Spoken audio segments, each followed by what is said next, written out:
Welcome to another episode of Talk Bad and Flex. I'm your boy, NBT, Fat Athletic Brother, doing anything a skinny person could do. And I am joined this week with another special episode. My main man, Frank Popolizio from back home, who's actually not at home. He's in Budapest right now at the Cadets World Wrestling Championships as a leader of the program. I'm taking everything, all the challenges, and if anything goes wrong, Frank is your guy to go to. So, Frank, welcome to the show, man. I appreciate you taking the time. I know it's 10 o'clock. Your time is 4 o'clock here in the U.S. How are you doing? I'm doing good. I'm finally getting a little tired. It took a while to acclimate.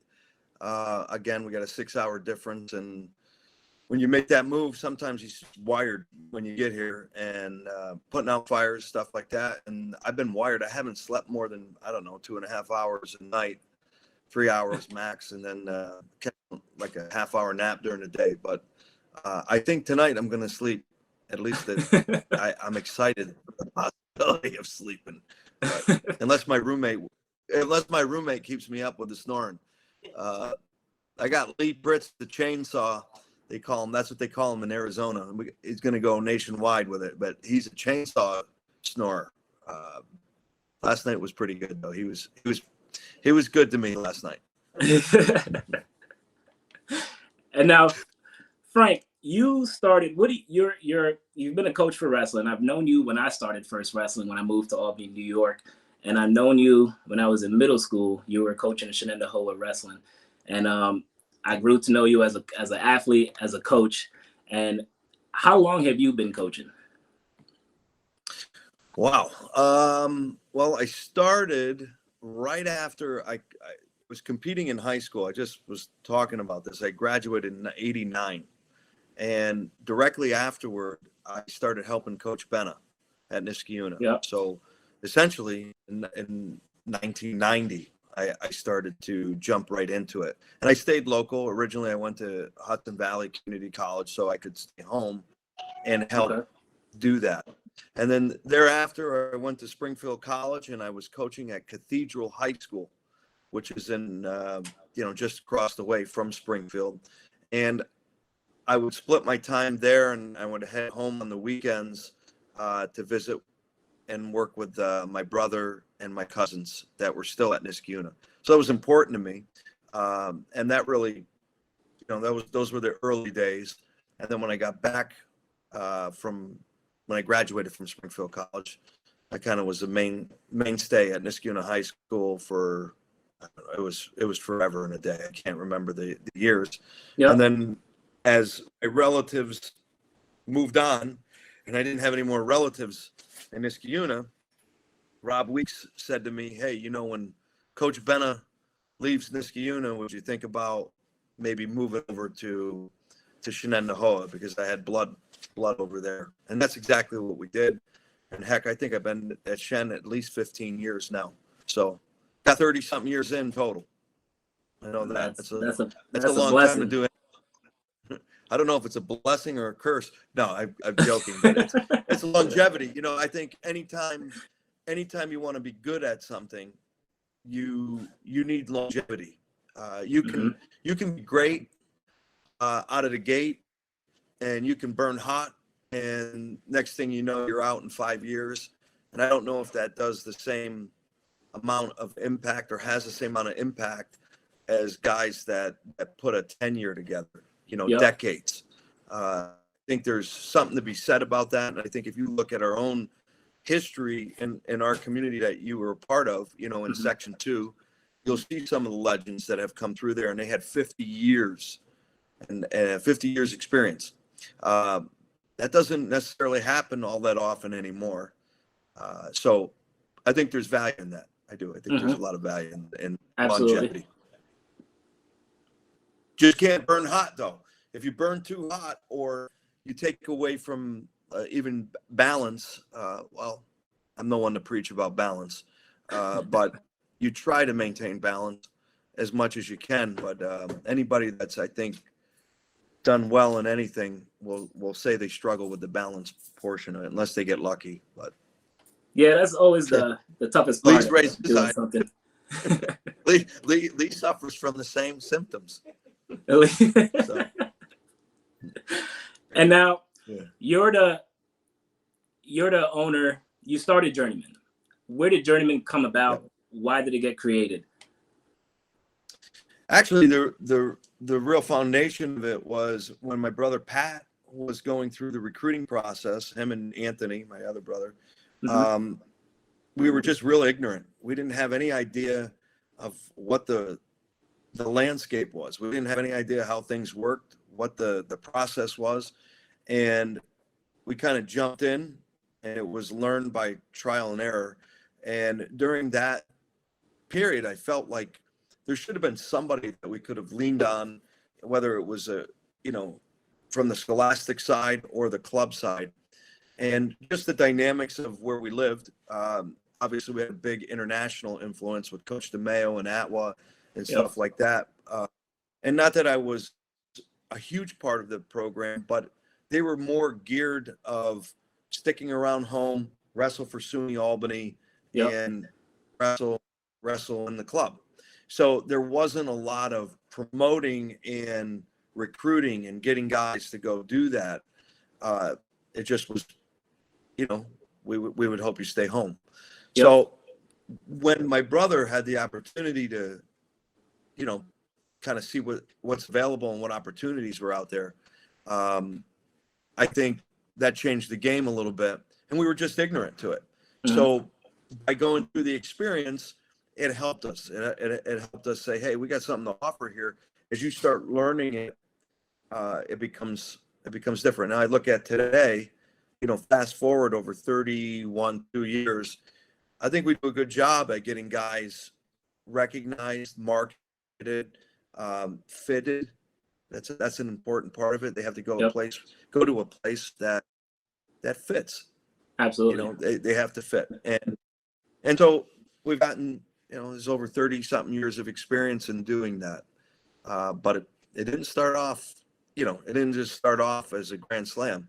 You got to hit those singles, hit those doubles, and eventually you start hitting home runs. But there's just a lot of legwork, years of legwork. No, I believe it. So that started it, right? That started the process. And then we started saying, hey, when my brother Pat was at Oklahoma State, the process he was going through, the system that he was going through, the education of technical skill and preparation, he was able to give me access to that, where I would go and I'd go out there in my free time, any free time that I would have, and I would study under John Smith, basically, through my brother by default, right? I would go watch my brother practice. I would, during the summers, I'd go out there and go to the camp, stay there, go stay with, my brother, and then be able to access all this information and technical skill. It gave a different look. It just locally, right? It was just a different style, a different mentality. And we said, you know what? Why not share that? Why not offer this as an option? And we did. And it was a hard fight because Coach DeMeo had his club, and nobody had ever taken him on before. He had his roots in deep, and he had 40 years experience doing it. And that was just something. I was a new guy trying to do something, and that it didn't go over really well in the beginning, but time in, and eventually we earned our space. Okay. And now you guys are huge now. When I first moved out here a couple of years ago, your name was floating around here in North Carolina, and I'm like, that's my boy Frank. How you guys know? You hope, as you continue to grow, you hope you expand and evolve, right? You don't just want to remain constant and or stagnant, really, in your own little box. So we've tried to not just be a club. We try to produce some of the best tournaments in the world, right? I mean, literally the world. We try to do that. We try to produce some of the best camps in the world, and we try to produce, the best club product that we could do as well. So that helped us get, active and get the word out. So if you're not getting the word out, shame on me. I needed to do that. I want guys from North Carolina. When we do our fall classic come September 24th and 25th, I'll be damned if I don't have somebody from North Carolina there. I want the best guys out of North Carolina. That's important.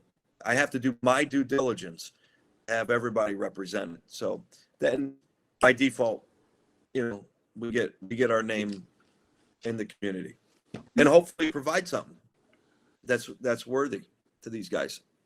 No, I love it. I love the grind. I love how I'll say this, when the program was at SUNY Albany, when I was an athlete, I believe I was a freshman. When I started going to SUNY Albany and wrestling with Journeyman program, I think it was Coach Jeremy, bald-headed guy.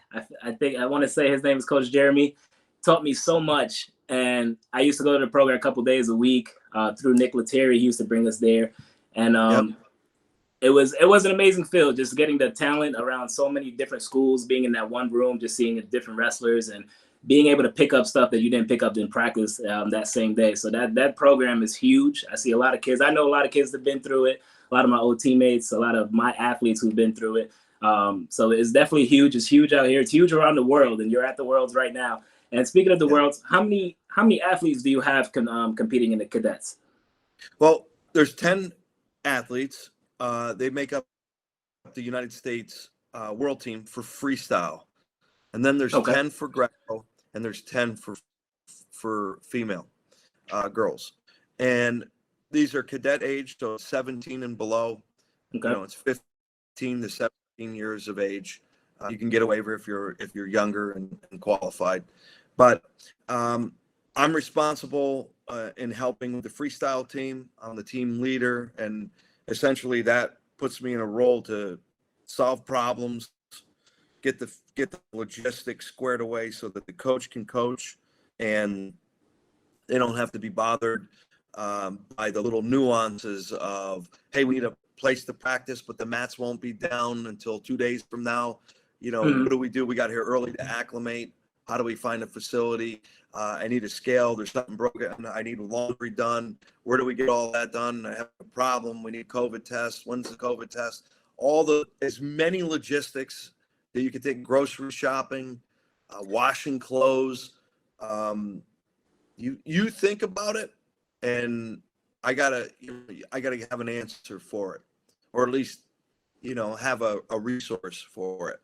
And I do think that helps the overall energy for the team, right? I mean, when you're organized and you're efficient, it just helps with the production. So right now we just finished day one, which meant 5 athletes wrestled today. Tomorrow starts the second of the 5, the next 5. Okay. But so today we have 4 finalists. Oh, okay. One guy did not place, and look, internationally it's tough. If you lose a match and that guy does not go on to make the finals, then you don't get pulled back in. So okay. It takes you need a lot of luck in there. You need a lot of luck. But we have 4 guys out of the 5 today make the finals. So the finals will happen tomorrow. Nice, congratulations. And the second group.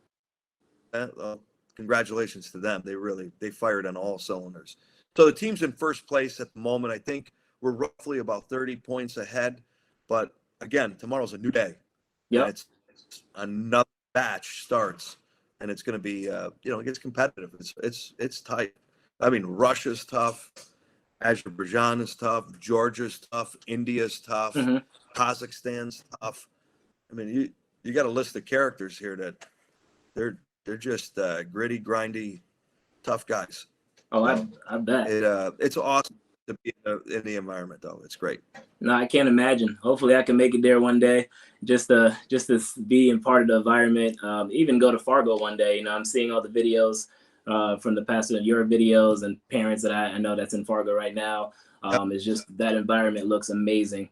It is. It's the pinnacle, right? When you're at the either national level or world level, in the sport that you're training or learning to be a part of, when you get that opportunity, you appreciate it. It's awesome. And now the training process before you became the Worlds, how often did you guys train? Well, the club is training 4 to 5 days a week. Okay. Not every guy is training 4 to 5 days a week, but we're open. We're actually open with our youth middle school program and our high school program. We're open 6 days out of the week. Okay. So it's you got to work out. If you want one, we got one. There's not a lot of downtime. You got to provide something. Absolutely. Everyone's active now, but you got to manage people too. Yep. You got to be careful you don't do too much, and you got to be able to peak when it matters. And now I know you guys had multiple locations. You just got a brand new location. Now tell us, where are you guys located club wise, and how can people join? Yeah, we're in Malta, New York, which is right north, just slightly north of Clifton Park. So 5 minutes out of Clifton Park. And that came about, like you said, we were in different various locations. So we were in Niskayuna, we were in South High, we were in Colony, we were in Queensbury, we were all over the place. And that provided opportunity for people, access. Absolutely. But when the pandemic hit, you got a problem. We couldn't be in schools.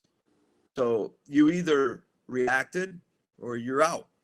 And it pushed the envelope for us. We had to make a move, and we had to make it quick. So we did that, and we came up with our new spot. We remodeled it. We put a lot of energy, time into it. I had parents that were in the contracting industry help us, and it turned out well. Turned out really well. That's awesome. That's all. You need those parents, man. Those parents come in handy whenever. Shout out to your parents.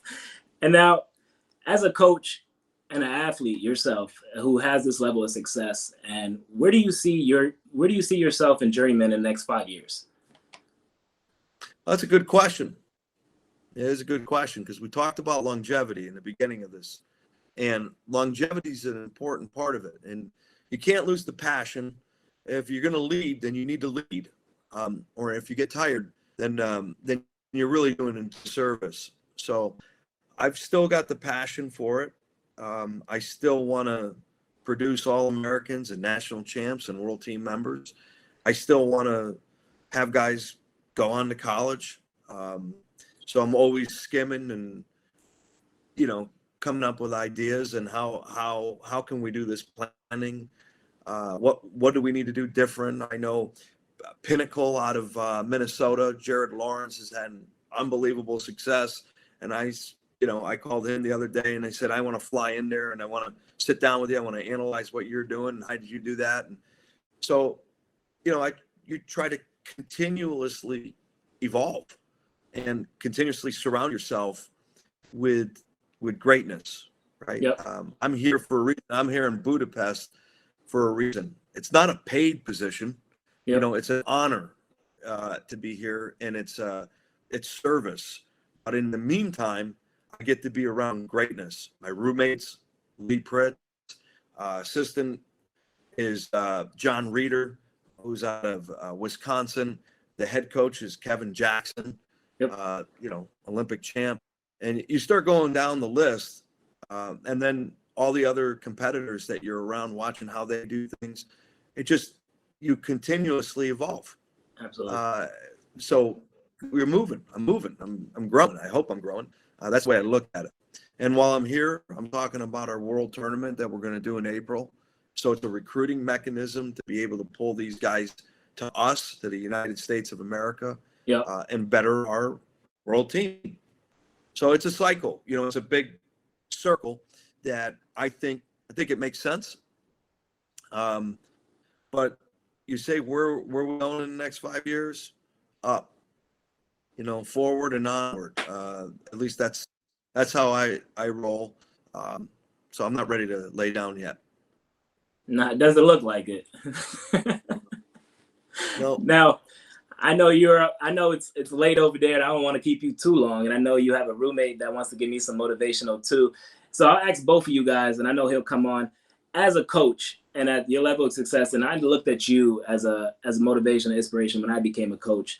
Coaches like you, Nick Lettieri, Chad Language, Matt Sitters, Paul Florio, Rob Weeks, Coach Benna, Coach Jeff Vogel. I've been around you guys so much, and I've learned from you as a young man, as a young coach. What would you say to me and other coaches and athletes to motivate them to continue to follow their dreams, to continue to grind and continue to follow their goals? Longevity. There's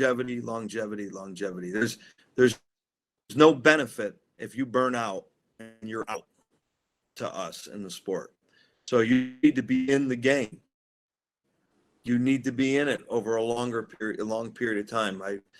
I say that often. I also say, think big, think real big, think national, think world. Don't think about your little program. Yep.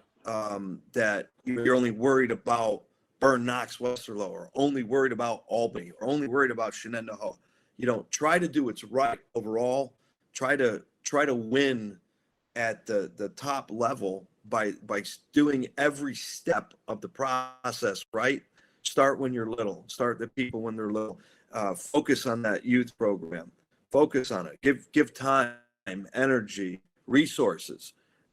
Same with the mid-tier when they're coming into modified and JV, and have support, have staff, have money to be able to make it real. Because in the end, if your mindset is greatness and top level, you'd be surprised at what you're going to achieve.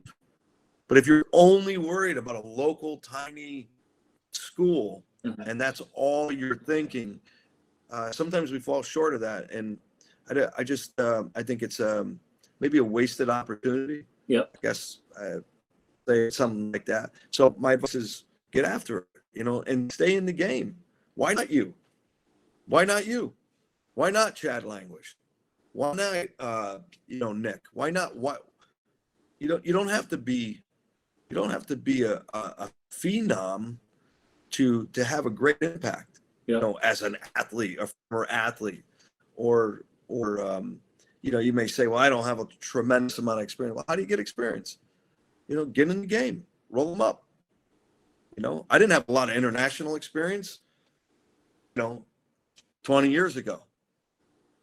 But after, jumping in, you jump in enough, you're it. You become an authority to a certain degree. Yeah. At this point, I think that's an example of it. So, hey, Lee Pritz, are you in here? I think he may be brushing his teeth or something like that. But if he brings back in here, I'd like to have him visit you guys as well. But yeah, absolutely. I don't know if he's in the room. How early are you guys starting tomorrow? We get up. I think this morning I was up at 6. But we got to get the weight checked. And then we have weigh-ins, and then we have to eat breakfast. Then we got to get a warm-up in, and we're ready to roll at 11 o'clock. Gotcha. So there's a lot of work prior to post time. There's a lot of work that has to be done. And now, I have to be there. It's kind of like, if something goes sour, you gotta absorb. So. And now over there, are they going crazy with the COVID? Or are they being a pain in the butt with the new restrictions, or is it run as normal? So originally it was tough to get out of Albany. We had to have an invitation from the federation, the Hungarian Federation, saying that they were host to the World Championships, and everybody's name that is from the United States delegation is needed to be listed with their passport information. So we did that. Then you needed to either be vaccinated or have a PCR test within 72 hours. Okay. And they actually said I needed both. So they didn't tell me that, but we were prepared for it. So I had both. And finally let me through. And then once we landed in Bulgaria and we made our way to the hotel, they tested us at the hotel and made sure we had to do another test, a rapid test. Yep. And then on the 21st, before we go home, we'll test again. Get back on the plane. So everyone here that has been participating in the event has been tested. It'll be multiple times. Gotcha. Okay. Other than that, it seems, if you're on the floor, you got to have a mask on. But it's been, it's been reasonable. It's been reasonable. Gotcha. That's awesome. Well, I hope it's not too much trouble going on over there, man. And I'm happy that you guys got some guys in the finalists. Congratulations to them. Hoping you guys have a good day tomorrow. And I don't know if is your roommate available to say some words or? I don't think he's. Lee, are you here? Nah, he must have. And again, he's responsible for some of the athletes, so he's probably checking on food and stuff. Doing his rounds. I apologize. No, you're fine. He's running ragged. Listen, Frank, I truly appreciate you taking this time. Everything. No, well, anyway, we love giving back and being a part of this stuff. So thank you. No, I appreciate it, man. I know you've been busy. I know we tried to do this last season, and your schedule, and I'm like, Frank is like the president. You're hard to get a hold of. But I love it. I love your grind. I love your motivation that you're spreading. I love what you're doing for the sport of wrestling. I love what you're doing with these kids, man. Keep doing it. Like I said, I've always looked up to you as a mentor, as a motivational guy. I love being around you. Your energy is always a blessing. And I thank you for taking this time and coming on Talk Bad and Flex. Good luck to you and the rest of your worlds and your athletes. And I hope you have safe travels. Thank you. Right. And hats off to you, man. You're living it. You're doing it. You're doing everything. You're doing everything that we just talked about. So hats off to you. Absolutely. I appreciate it, man. I have some good people around me, I definitely got around good people. So I appreciate it. That means a lot. Thank you. We'll see you guys next week on Talk Bad and Flex.